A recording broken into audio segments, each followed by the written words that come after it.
les zones qui seront potentiellement concernées par ces coupures de courant, les établissements scolaires ne seront pas épargnés.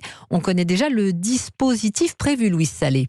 Oui, les familles seront prévenues la veille à 17h si l'établissement de leur enfant venait à fermer le lendemain matin.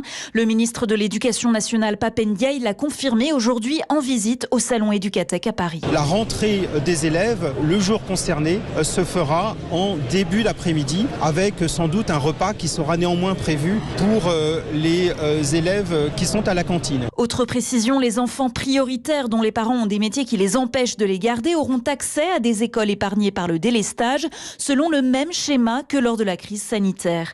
Ces chamboulements inquiètent les familles. Cela fait ressurgir le spectre du Covid et les organisations parfois chaotiques des emplois du temps lorsque des classes fermaient. Éric Labastie est président de la Fédération des conseils de parents d'élèves. Ça va encore pénaliser les enfants dans leur scolarité. Ça va aussi fortement handicaper les parents qui vont devoir gérer les enfants. Comment les parents peuvent gérer les enfants si eux-mêmes, dans leur lieu d'habitation, sont concernés par une coupure. Les représentants syndicaux de l'éducation sont conviés au ministère demain à 16h pour une réunion en urgence. Les informations de Louise Salé chez RTE qui gère le transport et la distribution d'électricité. On rappelle que les coupures ne sont pas une fatalité et que les Français doivent aussi faire des efforts pour éviter les délestages.